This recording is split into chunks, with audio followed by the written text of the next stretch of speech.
Good afternoon, everyone. Today's date is Tuesday, February 17, 2015, and I would like to welcome you to the FPN webinar entitled FPN Policy Update, Changes to the Solicitations of Contributions Act. My name is Christopher Johnson, and I'm the Director of Programs and Learning at the Florida Philanthropic Network. On behalf of our staff and Board of Directors, I would like to welcome you to our webinar today. We are pleased to have you in attendance. For those of you on the call who may be unaware, the Florida Philanthropic Network is a statewide nonprofit membership organization based in Tampa. The members of our organization comprise of grantmakers and foundations who fund and support nonprofit organizations throughout Florida. Specifically, we advance philanthropy throughout the state through education, research, and public policy. Before we begin, I would like to go over a few housekeeping details. Today's webinar will be recorded, so in addition to us emailing you a recording of the webinar at its conclusion, in the coming days you will be able to access the webinar on our website. At the end of today's presentation, we will have ample time to answer questions. Throughout the webinar, you can submit questions in the chat box in the lower left-hand corner of your webinar's display. Also, please note, if you're on social media, FPN's Twitter handle is @FLPhilanthropy, and the webinar hashtag is FPNWBNR. This morning, you were emailed a handout to go along with today's presentation and your meeting reminder. These would have arrived in your inbox from FPN's office manager, Carla Batts. You can also find this handout on the right-hand side of your meeting reminder in the Downloadable Files section. At this time, I'd like to introduce today's speakers. First, we have Amy Topol, Assistant Director for the Division of Consumer Services at the Florida Department of Agriculture and Consumer Services.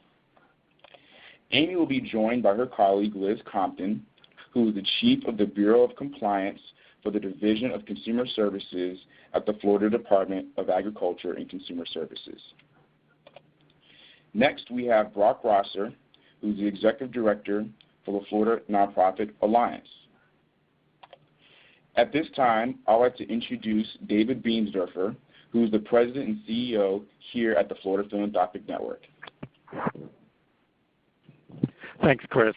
Good afternoon, everyone. On behalf of the board, staff, and members of Florida Philanthropic Network, I'd also like to welcome you to today's webinar. We're pleased to be partnering with the Florida Nonprofit Alliance to host the webinar today. Last year, FPN worked closely with the staff of the Florida Department of Agriculture and Consumer Services to advise them on proposed changes to Florida's Solicitations of Contributions Act in partnership with FNA and other key nonprofit leaders in the state. I have to say it was quite a positive experience from start to finish. We found that the staff of the Division of Consumer Services shared our intention of trying to better regulate the few bad actors out there in order to ensure a continued positive environment for charitable giving in our state, while not placing onerous new regulations on the vast majority of nonprofits that are doing the right thing and working hard to build a better Florida. Today's webinar shows we continue to work with the department to ensure effective implementation of the changes to the law. We hope that today's webinar will help answer any questions you may have about the revisions to the law. And now I'd pleased to turn things over to Brock Rosser with the Florida Nonprofit Alliance. So take it away, Brock. Thanks, David. And again, thank everybody for joining us today. The Florida Nonprofit Alliance is very pleased to partner with the Florida Philanthropic Network and the Department of Agriculture and Consumer Services to bring you this opportunity. And as David had mentioned, we worked with the Florida Philanthropic Network and the Department of Agriculture last year regarding these changes. But the exciting part is that we continue to work with them and collaborate with them and bring your voice and your issues to them regarding these changes. So it has been a very positive experience, as David has said. Many of you may not know about the Florida Nonprofit Alliance yet. We encourage you to reach out to us. My contact information is available here in the slides and our website. There are over 74,000 nonprofits, so there's a good opportunity that I probably haven't spoken with all of you yet. But these kind of things we're going to be rolling out and doing other types of membership type of benefits as well. So please stay engaged with us. And so without further ado, let me turn it over to Amy Topol and Liz Compton at the Department of Agriculture and Consumer Services. All right. Thank you so much. I think we share your sentiment that this has been a very positive experience and continues to be in our ability to make some statutory changes that are helpful to the charities that are doing the right thing, because it's putting the ones that aren't doing the right thing out of business. Amy? Yeah, and that was Liz's voice. I'm Amy, and we're going to kind of tag team back and forth here. We have a lot of ground to cover. There were a great many changes to the Solicitation of Contributions Act last year. And I do want to say, though, before we start, that don't think this is your last opportunity to reach us or to ask questions. We're available at any time to help you with any of your concerns. And I know that a lot of people have unique situations, so we want to be able to be here to address any unique problems that you may have in registering or with disclosures or anything like that. To start off, the law did change July 1, 2014, and the changes affect charitable organizations and sponsors, professional solicitors, and professional fundraising consultants. And we will go over what all of those things are in just a moment, or as we go through. The goal of the legislation really was to strengthen the law so we could strengthen the credibility of charities that have a positive impact, while being able to prevent the misuse of funds so that donors will have more confidence as they donate to charities out there. Now, this law has been in effect since 1992, and one of the things we hear frequently was, I had no idea I was supposed to register. It happens quite often. It is probably a bit obscure piece of legislation, but when you register a nonprofit in the state of Florida, the Department of State sends a notice that says, if you're soliciting from the public, you're required to register with the Department of Agriculture. And it is specifically for organizations that are soliciting from the public outside of their own memberships for donations for a charitable purpose. The law does not apply to religious organizations, educational institutions, blood banks, or government entities. As far as, you'll see at the top it says charitable organizations and sponsors, and I think everybody knows what a charitable organization is. A sponsor is a charity that is specific to law enforcement, firefighters, that type of emergency responders specifically. The changes in the law last year for charities and sponsors were that organizations that are soliciting in Florida or from Florida are now required to register. In the past, if you solicited in the state of Florida, you were required to register, but there was a bit of a gap in the law in that we would have charities register in the state and then make calls in Texas. So if you have a bad actor, it's very difficult for someone from Texas to reach into Florida and try to put a stop to that behavior. So we added this loophole so that all the states can continue to work closely together to monitor bad actors. The other part of the law we've added, and this is primarily actually for people from outside of the state soliciting in the state, is that if you cease soliciting in Florida, you're required to notify us in writing so that we know that you're no longer here and we're not chasing you trying to get you to renew your registration. One of the biggest changes in the law was to allow the department to stop bad actors from operating in the state. The first part, the prohibitions there, affects, it has always been against the law for persons with certain types of criminal histories to solicit from the public. And that includes felonies, misdemeanors, crimes regarding fraud, theft, larceny, and that type of thing, or any crime related to a solicitation of a contribution. Now, just to make you breathe either, this does not affect your volunteers. This affects only officers, directors, and employees. And you can have employees that have this type of criminal history.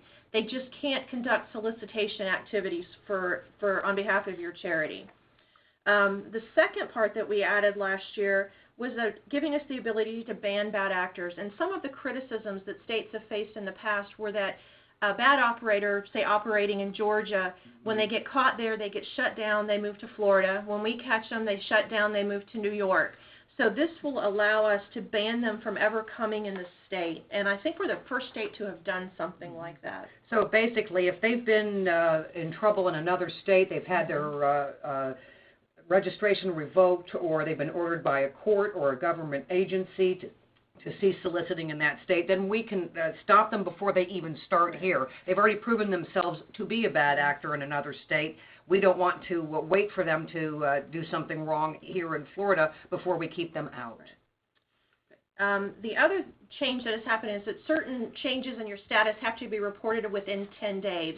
And that generally involves issues regarding arrests or conviction for felonies, fraud, convictions regarding a crime committed while soliciting contributions, or if a charity has been enjoined in another state, they have 10 days to notify us of those changes.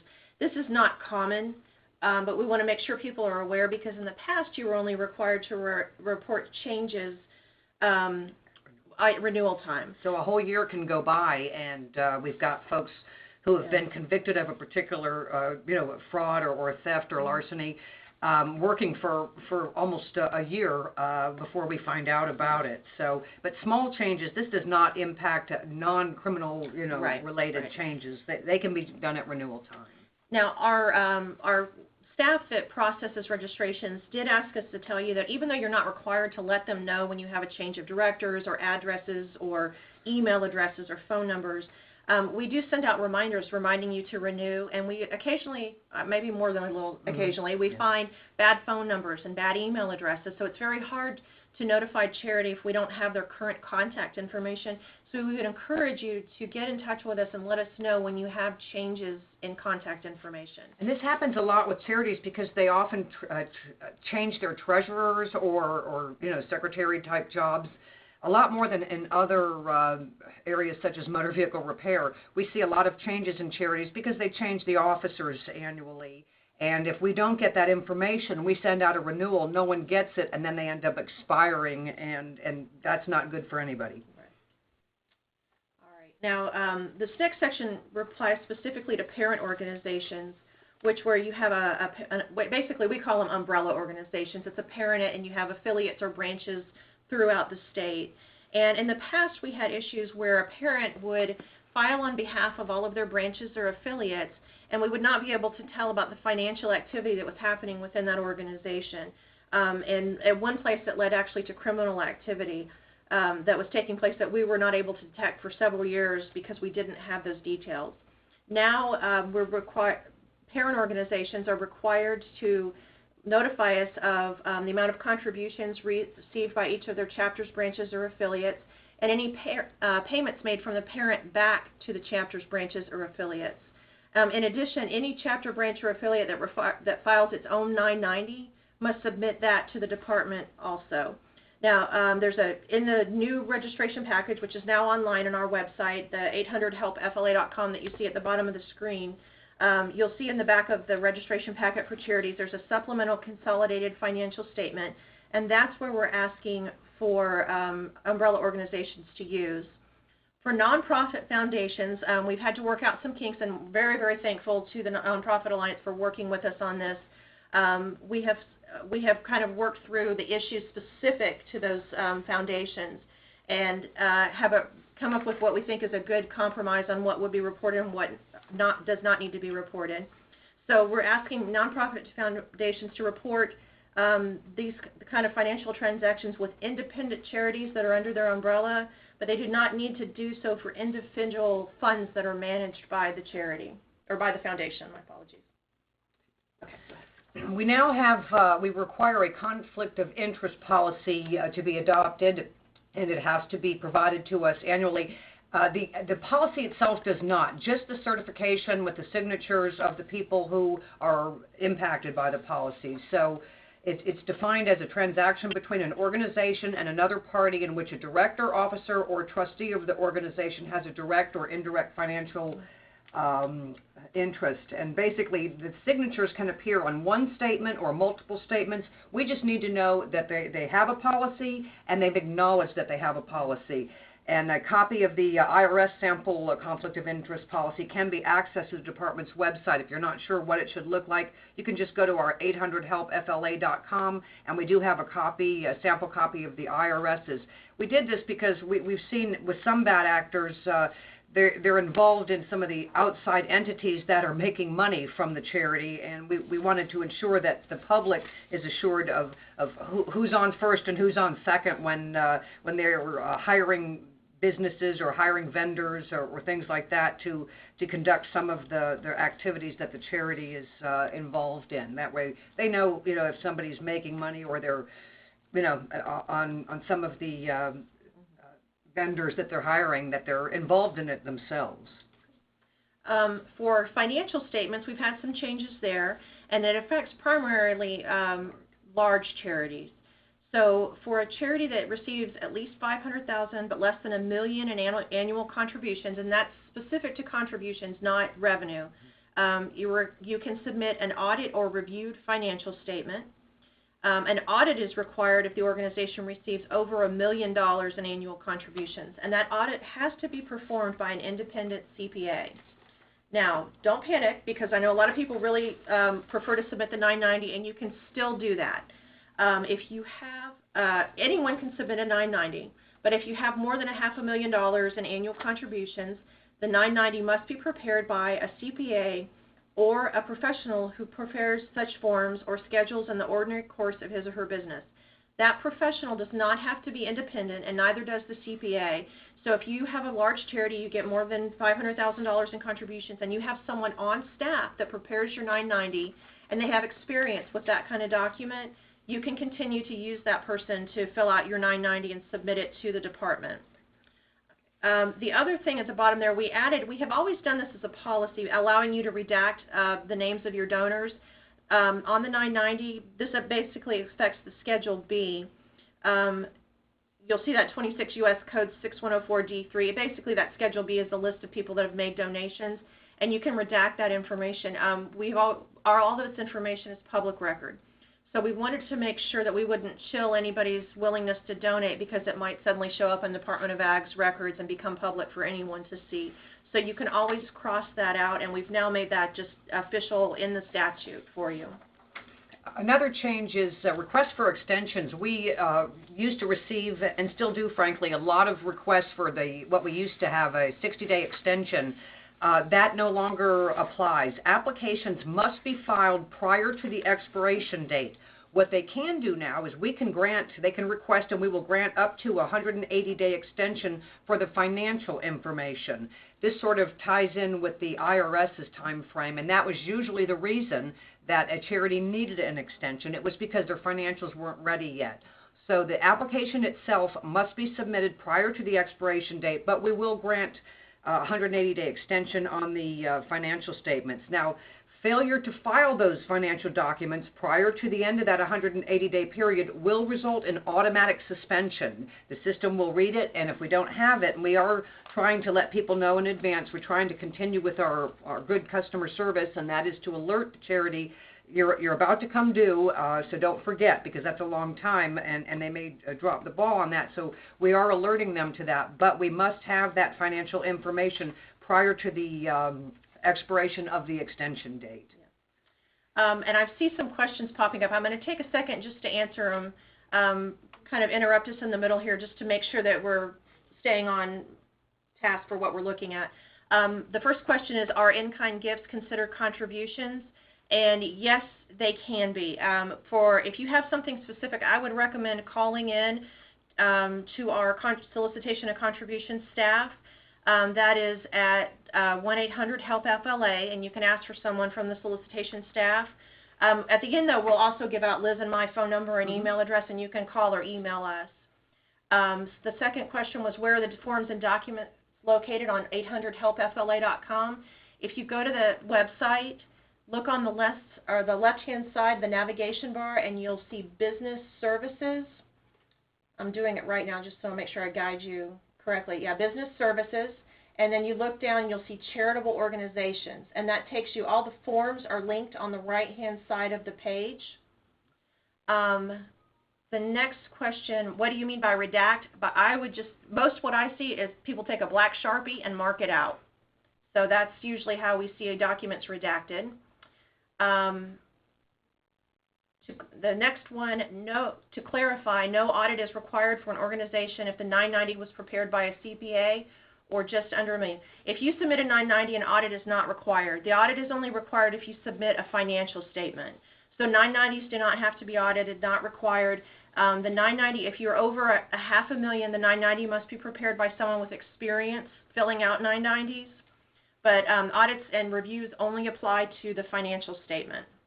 And we still accept the $9.90 in lieu of the financial statement. The next one is I went to 800 Help FLA, couldn't find the sample of conflict of interest policy.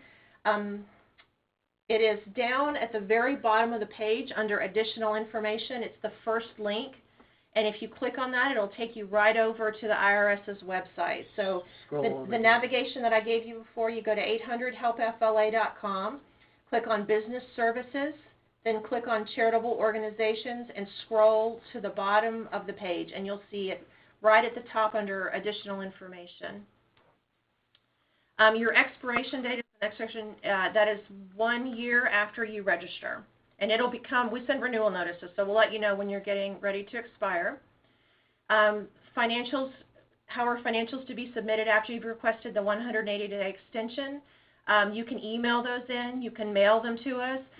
Really, when you register, you'll have someone that you're in contact with that's going to help you through your registration. There are 10 people that work on solicitation of contributions, maybe even more now. It keeps growing. That you'll get the name and the phone number of that specific person in their email, and you can email them directly and stay in touch with them. We have one that we have changed our fiscal year from 12/31 to 3/31. Do I need to notify the state? No, you do not need to notify us when your fiscal year changes. There is a place to put that on your registration and on your renewal, so you'll need to handle that. But you don't need to notify us. Okay, so I'm going to keep moving forward. Okay. You handle that. So the supplemental financial disclosure, this is our next part. This is not something that will apply probably to any of you, quite frankly. It is required when an organization receives more than $1 million in contributions during the immediately preceding fiscal year and spends less than 25% of that on annual program services. So we'll get your registration and your financials in, make a determination that the charity falls in this group, and then we'll send a form out that will need to be filled out. It's additional reporting requirements that will give us the amount of money spent on salaries, travel expenses, fundraising expenses, overhead, and any transactions that are happening between the staff of the charity or board members, executive director, and immediate family members or consultants. According to our last figure, we have, I think, over 19,000 registered charities right now. This will apply to about 85 of them. So it's not a very large group. The reason we did this is because often if the public looks to see how much has been spent on program services and less than 25% has, they're thinking that the charity is not spending its money wisely. But we have charities that are saving up, say, to build a building, and so they're not going to be spending it a particular year. So they're not doing anything wrong. It may be, say, a Boys and Girls Club, and they're going to build a new club. That lets the public know that that's the situation. It's not that they're not doing their charitable work. So I think that's actually a benefit to the charities, the ones that are saving up for a particular, say, a building or whatnot, or assistance program. And I think that helps to educate the public, and it really does help the charity out. Disaster relief. Now, this is an area that is ripe with fraud, and so we've added a provision in that organizations that raise more than $50,000 in contributions for a national disaster or crisis are required to submit financial information quarterly until those funds are expended. If a charity has been registered in the state for at least 4 consecutive years, they're not required to do this additional reporting. And the department will notice when there is a specific disaster or crisis that is requiring this additional financial reporting. Now, just to note, too, any charity, you don't have to register you have to register before you start soliciting. So the first thing anybody that's soliciting donations from the public has to do is come in and register with us. And then quarterly, they'll have to submit these financial statements as soon as they hit that $50,000 mark. Just to show for what this means, it covers disasters, which in Florida most frequently is hurricanes, but it could be any type of disaster. And then it also covers a crisis, which the one that came to mind for me was the Sandy Hook Elementary School shootings or the Boston bombings. And in the aftermath of that, there was a great deal of fraud related to people wanting to help and giving to charities that were not legitimate, which of course took money away from charities that were trying to do good things. So this reporting will not only help the public to know who's out there and who is legitimate and who's soliciting, but it'll also help us to know as we go out and we conduct our investigations. It helps the bona fide charities too, because if people have limited amount of donations, so if someone's ripping people off, your organizations are not getting the money. I did notice that there's a question: are religious organizations exempt from registration? Yes, bona fide religious organizations are exempt from registration. All right, the next group is professional fundraising consultants. And professional fundraising consultant is an entity or organization that works for a fixed rate, does not have custody of contributions. So the contributions go directly to the charity. They do not go to this person. They don't directly solicit contributions either. And it also does not include a bona fide employee of a charity, any volunteers, attorneys, or anyone like that who advises a charity. We have added some prohibitions, just like with charities we saw, where certain types of people are not allowed to solicit. The consultant and their officers and directors cannot knowingly employ a person with that type of criminal background to solicit funds. It also allows us to ban bad actors from the state, just like we did with charities, which, if you've been enjoined in another state, you can't move to Florida.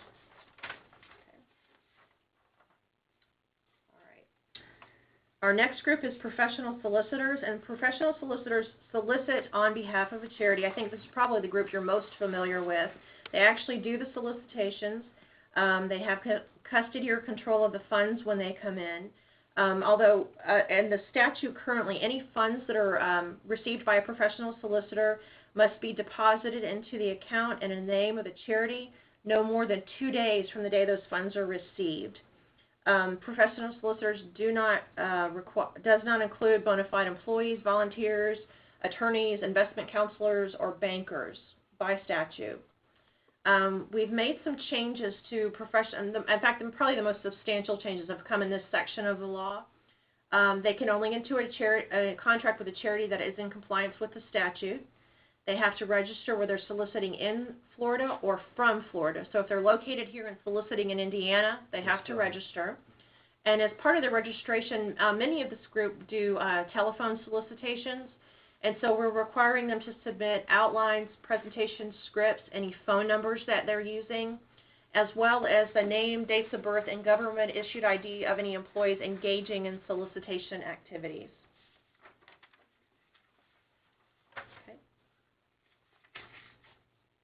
And just like the other section of the statute, this allows, there are prohibitions on who can and can't solicit for this group of people. And we also now have the ability to ban bad actors who have been banned in other states. And there have been some very large cases against professional solicitors, especially in the northern area, Pennsylvania and New York. So now we will be able to prohibit those businesses from moving into Florida. Now, the notice of campaign is the form that a professional solicitor has always been required to submit to us prior to soliciting or starting a campaign on behalf of a charity. We've amended the form with the intention of putting these online so that a donor can go online, pull up the notice of campaign that the professional solicitor has submitted to us, and look and find out the guaranteed minimum percentage that will be remitted to the charity, the percentage of the contribution that is tax deductible, any familiar relationships between the professional solicitor and the charity, and copies of the scripts and outlines and presentations related to that specific campaign. The next one, this is also a major change. Individual license and fingerprints are now required for all directors, officers, trustees, and owners of a professional solicitor. In addition, we're going to create what's called an individual solicitor license, and that is individuals who conduct the telephone solicitation and have access to the donor's personal financial information have to get fingerprinted and licensed, and we do a background check. Of course, the personal financial information includes credit card numbers, bank account information, Social Security numbers, and credit reports. So if somebody's on the phone soliciting, but they will not get the particular donor's financial information, they do not have to have the individual license. It's the people who are, I guess, really the deal closers, if you will. They're the ones who will be required to have the individual solicitor license, as well as directors, officers, trustees. So we are working with FDLE for people to submit their fingerprints. A background check is done. It's the information is emailed to us, and we use that when we're processing the licenses. Okay. Now, the disclosure requirements are probably the area where we've had the most consternation and questions and worry. The disclosure requirements have been in the statute since 1992, and a lot of them you will be familiar with them either for having used them for your charity or having gotten solicitations in the mail, and you see all these disclosures on the back of it. The change that we made to the disclosure requirement this year was we added the requirement that you include our website as well as our toll-free number on any printed solicitations, and also that it be put online. We do want to say we don't want you to throw away, if you have a lot of printed material, please don't throw it away just because the solicitation disclosure is not current. Use them up. All of our field staff have been notified. We're trying to be very patient with people because we don't want you to waste your money and just throw away a lot of very good brochures or pamphlets that you already have. Just add it when they reorder. Just add it when you reorder. The other part of this has been the website, and we've had a lot of concern over the cost to revamp the website or having multiple disclosures or having to have a disclosure on every page, and that is not our intention.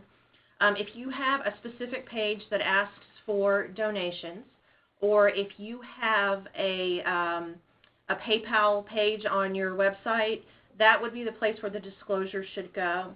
We had a request from a very large charity also who has to include disclosures from multiple states, if they could include a link that took you to those disclosures. And we felt like that we were all very comfortable with that. So if you have one website that has the disclosures and you just have a link to that, that's fine.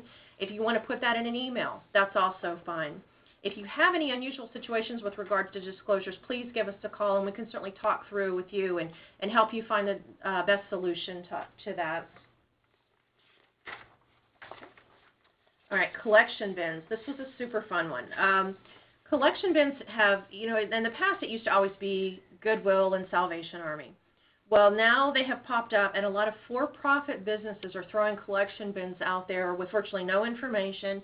And I think historically people think they're donating to a charity when they put their used goods into a collection bin.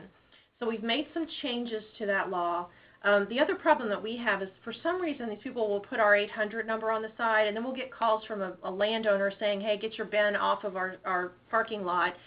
Well, it's not our bin, and then we're trying to help them track down who the bin belongs to. So we're adding some posting requirements that you have to have a sign, letters at least 3 inches high, 1/2 inch wide, in a contrasting color. For charities, you have to have your name, address, phone number, and your registration number on that sign.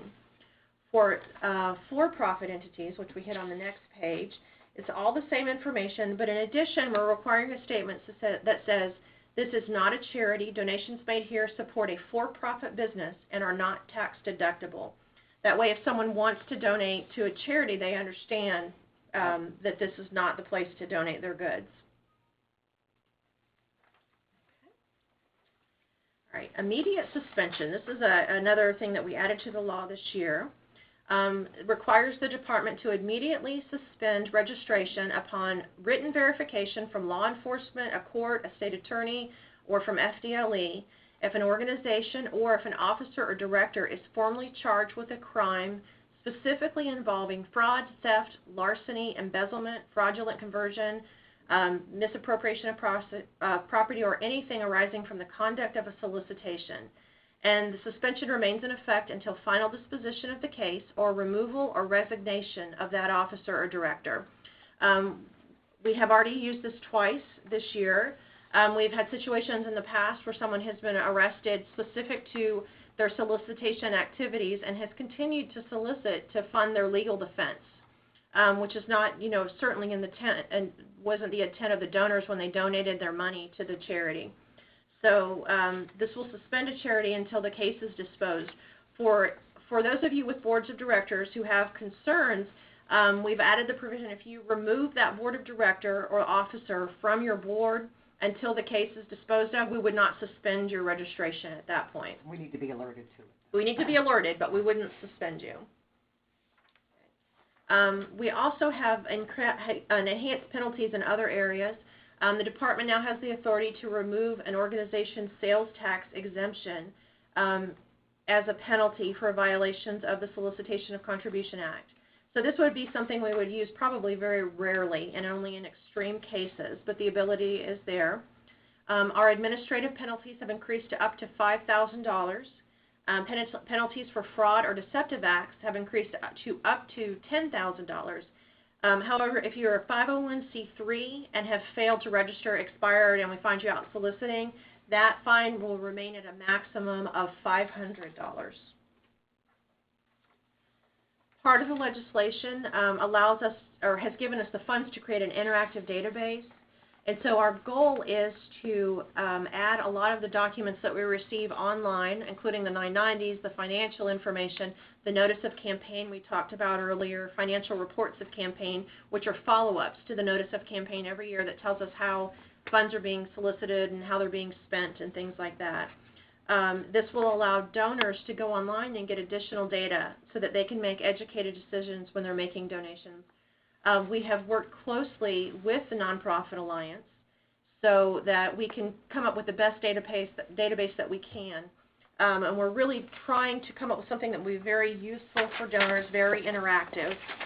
I think so look for that in the future. Right, and this is a good time to say, if you've got information that is not subject to the Sunshine Law, judges, law enforcement, things like that, we have changed the application to try to, really stress, if this is exempt from the, don't put it down. So I think if you can educate your members to be aware of that. So if there's certain information that an officer can put the charity's address down, right. If it's a law enforcement person, we don't want to inadvertently, have that information out there. So we have added information into our applications that kind of highlight that. So it's important that people know we do not want to release their information if it's not subject to the sunshine. The last page is the most common problems that we see with applications and renewals. It's the things that happen over and over that require us to send a deficiency letter or email to the charity to try to get their application processed. The first one is the failure to answer all the questions. Every question is required by law. We're not asking for anything for fun, we promise you. The second one is submitting inappropriate financials. We get a lot of the we get a lot of postcards, IRS postcards. Yeah, what is that, the 99N? Is it N? Yeah. 99PF is also not acceptable. The only 990s that we can accept are the 990 with all attached schedules, the 990 EZ with Schedule O, the department's financial statement or form, and then a budget for a new charity. We have had a request to submit the budget that you submit with the IRS form, I think it's 1023, when you register to get your 501c status, and we can accept that also. We have not updated our forms yet to reflect that. We're in the middle of rulemaking right now, but we'll look to do that in the future. The third one is incomplete financial statement, which means you just haven't filled out the form entirely. P.O. Box for physical address. Now that is a requirement that we have the physical address of the charity, and also for officers, directors, we need a physical address. You can use your P.O. Box for your mailing address, but for everyone else it has to be the physical address. And as Liz was saying earlier, this information is public record, so you can use the physical address of the charity under the officers' and directors' names. That's perfectly fine. In fact, we'd honestly prefer that. Let's see, the other one, failure to include required attachments, which would be attachments for lists of employees or officers or phone numbers, criminal history questions. These are more specific to professional solicitors than charitable organizations. The other thing we see is an inactive corporate status with the Department of State, and you are required to have an active corporate status, so if you can check and make sure that's up to date before you file, that would be very helpful. The other thing is the registration fees.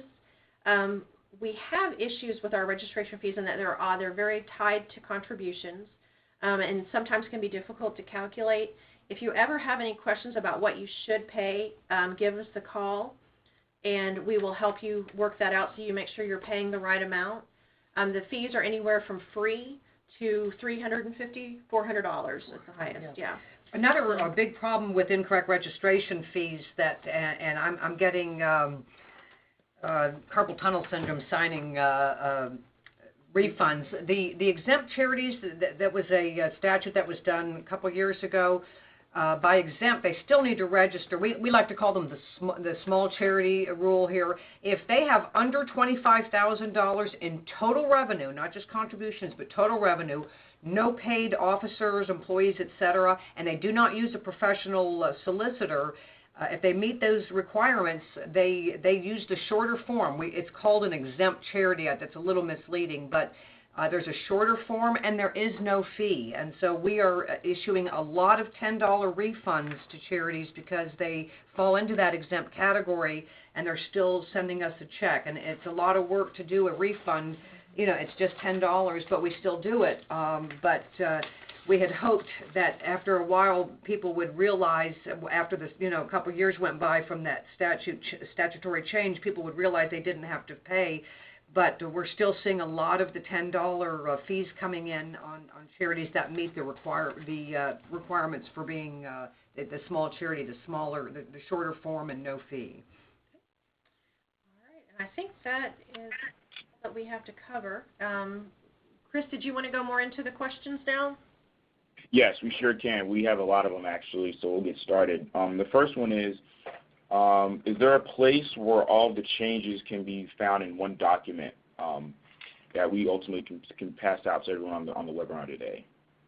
We do. The navigation that I gave to you earlier, where you go to 800 HELP FLA, go to Business Services, and then Charitable Organizations, on the upper right-hand corner, you'll see a box that says Notice of Law Change, and underneath that is a fact sheet that goes through one by one on all of the changes in the statute.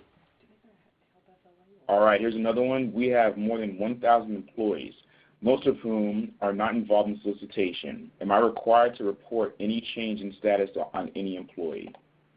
No, not by, and we would not want that. It is only officers, directors, generally that doesn't cover employees at all.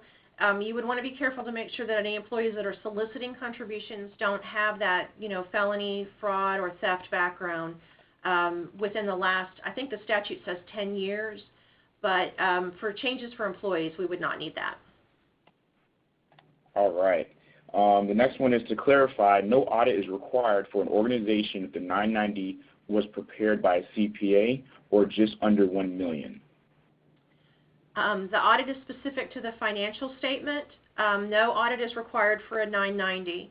So if you have a financial statement that you're submitting, if you're over $500,000, you can do an auditor review.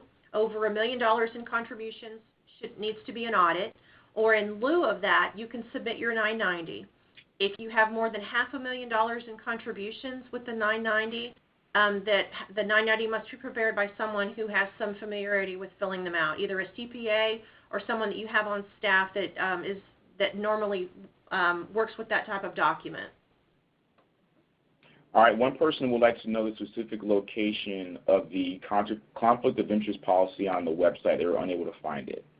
Okay, that is on that same page, Business Services, Charitable Organizations. If you page down to the bottom, it is under Additional Information, and it's the first link. All right, sounds good. Next, how are financials to be submitted after you requested the 180-day extension? Those can be emailed in to the person that helped you with your registration, or they can be mailed in. All right. One question here is, we changed our fiscal year from December 31st to March 31st. I guess that's the fiscal year end. Do I need to notify the state, and when will the report now be due? You do not need to notify the state. Your registration is due at the regular registration time whenever you expire. We send out renewal packets like 35 days before your expiration date. You can request the extension, the 180-day extension there if that works for you. If not, you can submit the financials for your the immediately preceding fiscal year, whichever is easier or runs closer to your expiration date. If you're not sure what would be best, you can feel free to give us a call and we can help you talk through that and see what would be best for your organization.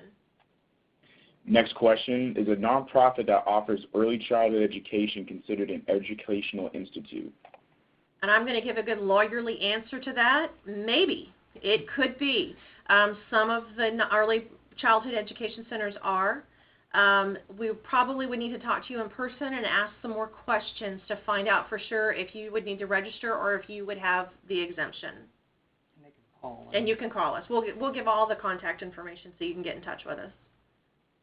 All right, here's one. Does licensure pertain to support staff who process and receive gifts? No. And that's only, the licensure is specific to professional solicitors' employees, not, charities do not have to have any individual licenses. So if you're a professional solicitor and you have an employee that's just processing paperwork, they would not need an individual license. It would be only an employee who is making telephone calls, and during the course of the phone call, they have access to sensitive financial data like bank account numbers, credit card numbers, or Social Security numbers. All right, that's a good transition to this question. So this person kind of, you answered part of this question. They asked, only those who solicit via phone need a license, not the finance department or fundraising departments who solicit or have access to personal information? It is, the law was written specific to those who telemarket and take that information over the phone. That is correct. Okay. Does a development director that is a 1099 employee count?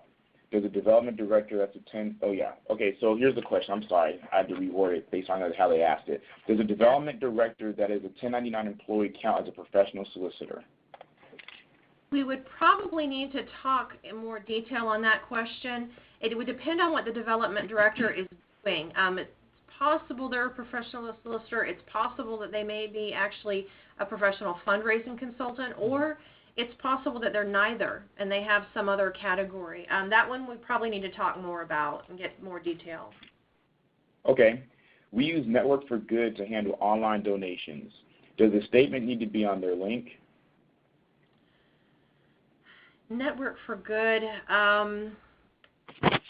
it should be, what I would recommend, because you probably don't have control of Network for Good website.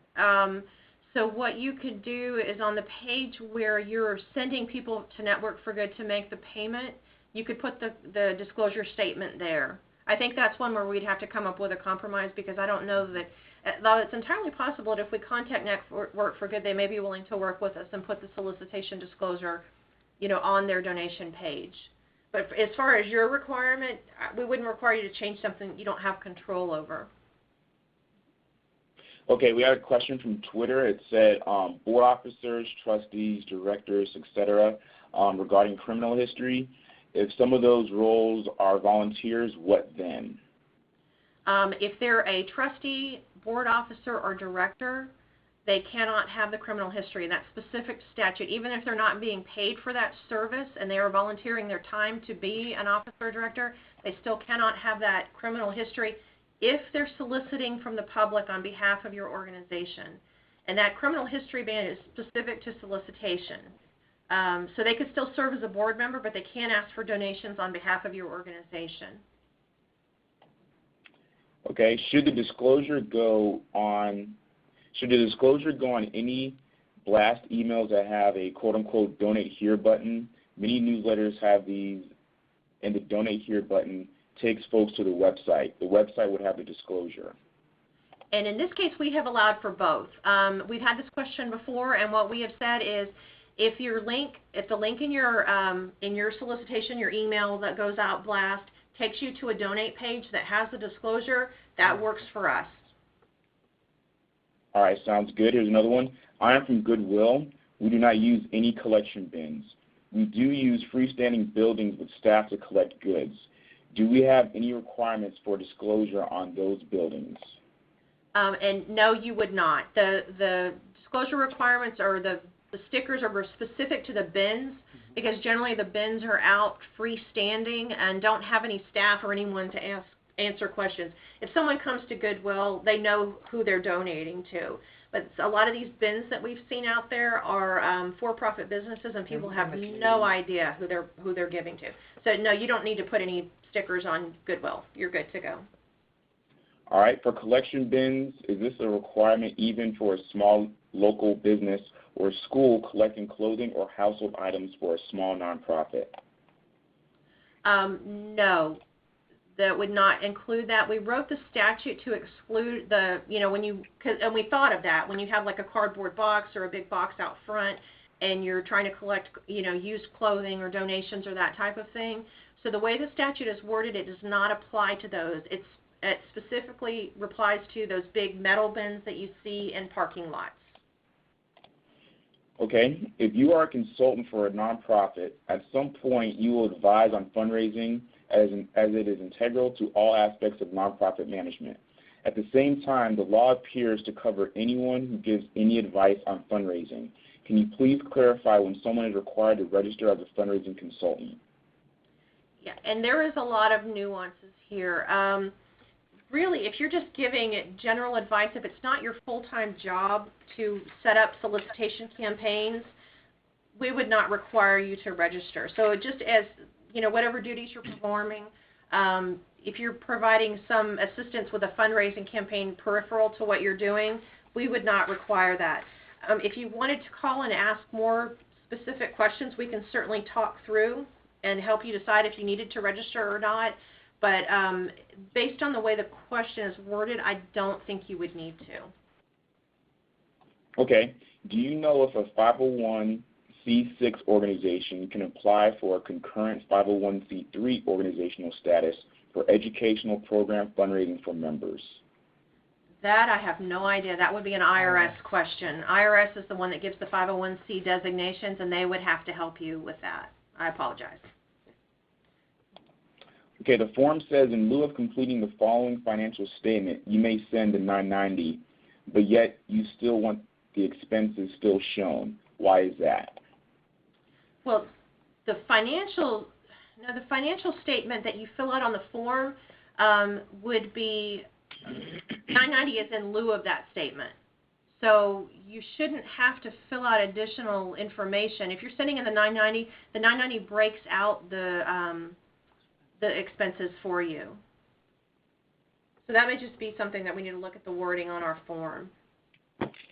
Okay. Where can I find a clear definition of the difference between professional fundraising consultant and fundraising solicitor? Okay. The biggest difference, and this is really easy, the definitions are in statute in Chapter 496, but the biggest difference between the two is a professional solicitor actually takes money and actually asks for money. Professional fundraising consultants do not go out into the public asking for donations on behalf of a charity. And they never take possession. And they don't ever take possession of the funds. Professional solicitors actually, are making phone calls saying, hey, I'm calling on behalf of this charity. Would you please donate money? And then the money comes into the professional solicitor's hands before going to the charity. That's the biggest difference between them. I see. Okay, here's another one. It sounds like the only organizations that would be required to include an audited financial statement would be those organizations that do not file a 990 or a 990EZ that have more than $1 million of contributions. Is that true? That would be correct, yeah. I mean, that would be the only group that would absolutely have to have an audited financial statement. They would not be able to find a 990 because they don't have one. We've always accepted audited financial statements voluntarily, if people want to provide them voluntarily, and there usually are between 500 and 1,000 charitable organizations that do so every year. But the only group that would absolutely have to would be that specific group. Okay, we hire an event planner one time a year for our annual Family Fun Day. The agency pays her $2,500. She does solicit a few sponsors and mostly food vendors. Do we need to register her? Okay, so it does not sound like it. It sounds like she is collecting money or she's paid a flat fee, which is the hallmark of a professional fundraising consultant. Well, actually, I say that she probably is a consultant. Possibly not, though. This might be one where we need to talk some more and get some more details. I don't think arranging for food vendors and things like that would fall under that purview. So, yeah, if you want to give us a call on that one, we can talk through the details with you and find out. Okay. Can you provide further information on the annual certification of conflict of interest? I know there is a check mark, but is there also a form? There is not a form. The certification statement can basically just has to say that the board member has reviewed and acknowledges the conflict of interest policy, and then they can sign. But we don't have a form for that. And electronic signatures are acceptable. All right, the next one is, please explain, quote, normal experience with preparing a 990, unquote. Does this mean a history of public accounting experience? If the controller is a CPA but has no public accounting background, are they qualified to sign the 990? I would say a CPA will always be qualified to sign the 990. The normal experience with preparing a 990, what that means is someone who has experience with filling out those types of forms. Either, so you don't have to be a CPA to be the person that fills out the 990, but if you are, I would say you are definitely qualified to sign it. All right. Are grant writers or fund development consultants for small nonprofits required to register? Grant writers are not required to register. I am not familiar with fund development consultants, so I'm not sure exactly what they do, but if it's similar to grant writers, they would not have to either. What about board members contacting peers for donations? Board members can certainly do that. They would not, a board member is not a professional solicitor just because they ask for donations. Now they're part of the charitable organization, so they don't need any separate registration or anything like that. If the board member is asking for donations, you have to be sure that they don't have that fraud, theft background in their history. Okay, does a small nonprofit with just one development staff member that does handle credit card information in online donations through PayPal, are they required to register, donated a license as a professional fundraiser? Now, those licenses are specific to professional solicitors. Bona fide staff members of a charity will not need any separate registration or need to do anything special. Okay, here's another question. We receive more than $1 million in contributions per year and have submitted a 990 in the past. Do we now have a choice of 990 versus audit, or do we now file both? You have a choice. You can file one or the other. You could submit both if you really wanted to, but you don't have to. And what were the list of individuals that cannot be professional solicitors? Okay, let me go back to that page. Professional solicitors cannot have a conviction for a crime related to fraud, theft, misappropriation of property. Hold on, I'm digging back through my notes here. Hang on just one second. Okay, a crime within the last 10 years involving fraud, theft, larceny, embezzlement, fraudulent conversion, misappropriation of property, or a crime arising from the conduct of a solicitation, or that person has been enjoined in any state from violating a law related to solicitation, charitable solicitation. All right, I'm trying to understand the syntax of this question here. Can board members, officers, and directors contact peers for donations? Does a license come into play? In this case, I'm referring to doctors. No, they wouldn't need an individual license, because there you're either looking at the board member is part of the charity, so they don't need any individual license. They're not in any way a professional solicitor, and then anybody outside the charity that's just a volunteer would not need a license. Okay. 501c6 organizations are not required to break out expenses on the Form 990, and therefore we do not break out expenses on the Form 990. Must we break out expenses for the department, for your department? For our filing, we would need them broken out. We report those on our gift giver's guide for donors so they can see. And I don't know how complicated. Let me pull up our form real quick. I don't think it's a huge breakout, but we would need the financial information on our form filled out so that we can report that to the public. All right, we have a few questions here as we wrap up. Does applying for a grant count as soliciting? No. All right. Is an executive director considered a professional solicitor? No, never. On a direct mail solicitation piece, does the disclosure need to be included on the solicitation letter as well as the response piece? The disclosure requirement is required to be not on the response piece that's coming back to your organization, but it should be on the solicitation. And I believe the statute requires it to be prominently displayed. I'm sorry, go ahead. I was going to say, I get solicitations from organizations that solicit all over the country, and a lot of times they put them on the envelope, I've noticed, because you'll have almost every state that regulates charities has some kind of disclosure requirement, so they'll load up the back of the envelope with all of the disclosure information. All right, and we have our final 5 questions here, Amy and Liz. Our registration says the financial information comes from DCS. How do we know if the Form 990 is now required? I don't know if I understand that question. What's DCS? Financial Yes. information. I'll read this again. I'm reading it exactly as it reads. Our registration says the financial information comes from DCS, which I'm maybe assuming is the Department for Consumer Services. How do we know if the Form 990 is now required? Well, the Form 990 is never required. You can fill out our financial statement. If you are a very large charity, that may have to be audited or reviewed.